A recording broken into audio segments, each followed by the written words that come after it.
সর্বশেষ ব্যালন ডি'অরে দেখা গিয়েছিল ভিনিসিয়াস ও রদ্রির দ্বৈরথ। হাড্ডাহাড্ডি ভোটের লড়াইয়ে রিয়াল মাদ্রিদ ও ব্রাজিল ফরোয়ার্ডকে টপকে ব্যালন ডি'অর জিতেছেন স্পেন ও ম্যানচেস্টার সিটির ডিফেন্সিভ মিডফিল্ডার রদ্রি। এবার ফিফার বর্ষসেরা ফুটবলারের দৌড়েও আছেন এই দুই তারকা, সেই সঙ্গে আছেন লিওনেল মেসিও। বর্ষসেরা ফুটবলারের পুরস্কার দ্য বেস্ট 2024-এর মনোনয়ন তালিকা প্রকাশ করেছে ফিফা।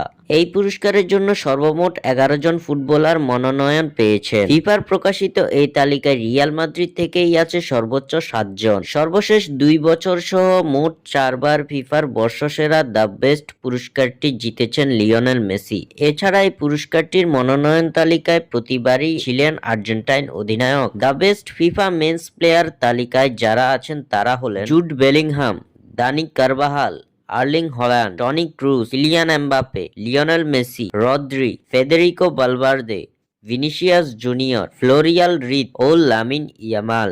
স্বাক্ষর থেকে সাদবিন ইসলাম।